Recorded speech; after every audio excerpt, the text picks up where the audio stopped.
관리번호 안녕하십니까. 관리번호 초등 05번입니다. 시작하세요. 구상형 1번 답변 드리겠습니다.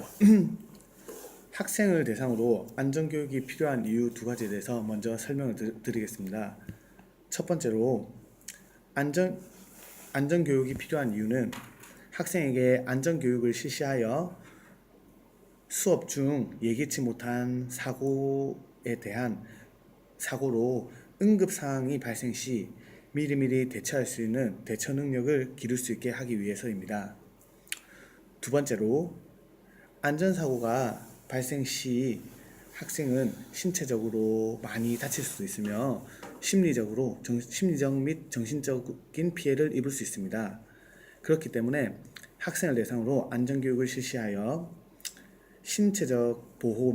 학생의 신체적 보호 및 심리적, 정신적 문제가 발생하는 것을 미리 예방하기 위해서 학생 대상으로 안전교육이 필요하다고 생각합니다.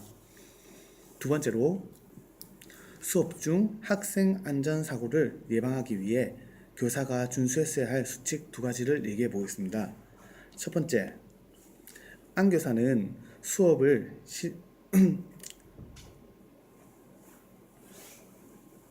다시 얘기해 보겠습니다.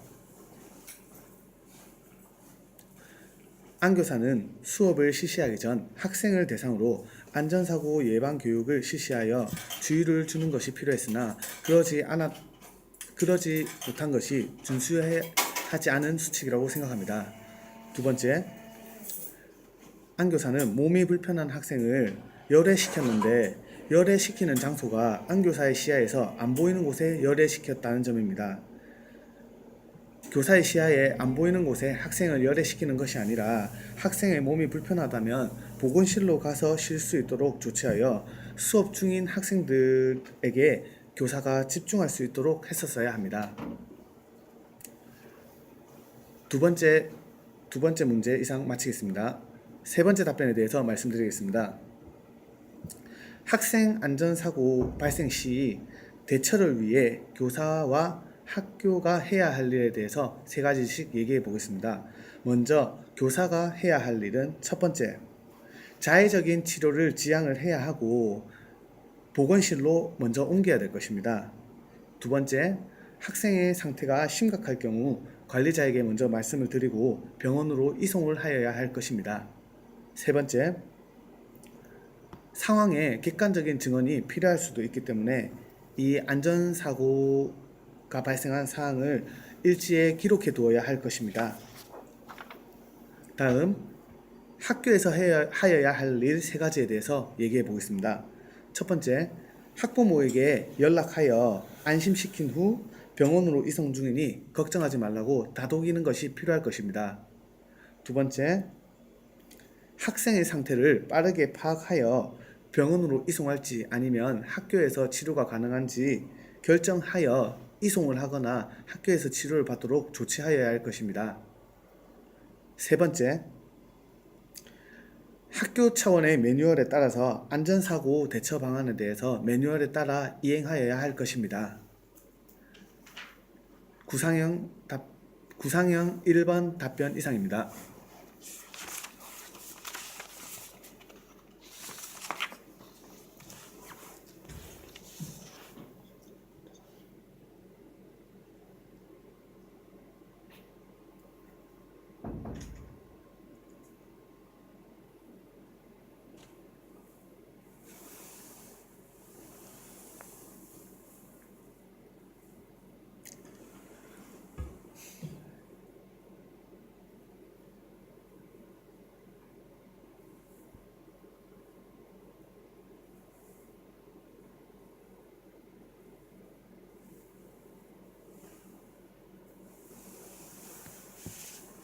즉답형 1번 답변 드리겠습니다.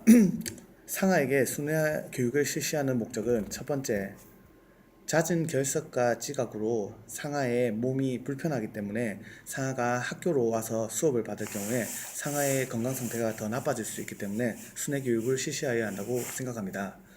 두 번째, 순회 교육을 실시하게 되면 상아에게 교사가 1대1로 지원을 할 수 있기 때문에 상하의 건강 상태를 고려하고 상하의 장애 특성과 정도에 맞게 교육을 실시할 수 있기 때문에 순회 교육을 실시해야 한다고 생각합니다. 세 번째, 상하가 학교를 나오면서 잦은 결석과 지각을 병행하게 된다면 상하의 학년은 유급이 될 가능성이 높습니다. 그러나 순회 교육을 실시하면 교사가 학생에게 직접 찾아가서 교육을 실시하기 때문에 상하가 해당 학년을 무사히 마치고 다음 학년으로 넘어갈 수 있기 때문입니다. 구체적인 순회 교육 실시 방안 3가지에 대해서 말씀드리겠습니다. 첫 번째로 학부모와 상담을 실시하여 학부모가 요구하는 시간과 날짜 그리고 횟수를 정하여 순회 교육을 실시하여야 합니다. 두 번째, 학교 및 교육청 차원에서 매뉴얼로 나와 있는 순회 교육 실시 계획을 참고하여 순회 교육을 실시하여야 할 것입니다. 세 번째, 교사의 스케줄 및 사항을 고려하여 순회 교육을 실시하여야 할 것입니다. 순회 교육의 적합성은 순회 교육은 학생이 장애 정도로 인해 학교에 나오기 어렵거나 이동의 불편함으로 인해 가정에서밖에 교육을 받을 수 없는 경우에 특수교육지원센터에서 특수교육 교원을 가정으로 보내어 순회 교육을 실시하여야 한다고 그렇게 생각합니다. 즉답형 1번 이상입니다.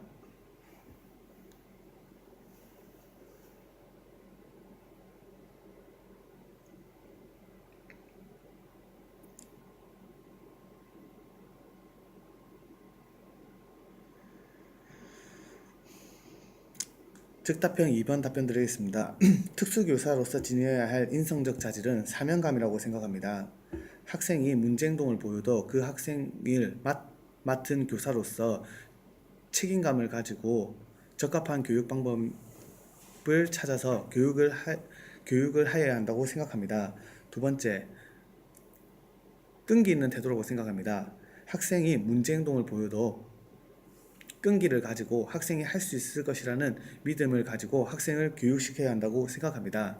세 번째, 협력하는 태도라고 생각합니다. 학생이 문제를 보여서 교사가 해결하지 못할 시 동료 교사와 협력하여 현재 학생이 가지고 있는 문제를 해결할 수 있는 방안을 강구하여 학생의 문제행동을 해결하고 수업에 참여시켜야 한다고 생각합니다. 효과적인 중재 방안 3가지. 첫 번째로 또래 도우미를 이용하여 일반 학생이 장애 학생을 1대1로 지원할 수 있도록 도와주어야 합니다. 두 번째, 협력 교수 중 대안 교수를 사용하여 장애 학생만 1대1로 지원할 수 있는 교사를 배치하여 학생의 문제 행동을 중재하고 지원하여야 합니다. 끝까지 읽었어요. 세 번째, 대체 기술을 교수하는 것입니다. 문제 행동과 기능이 동일한 사회적으로 용인되는 대체 기술을 가르쳐서 학생이 문제 행동을 예방하고 줄여나가며 수업에 적극적으로 참여할 수 있도록 지원하여야 합니다. 즉답형 2번 이상입니다.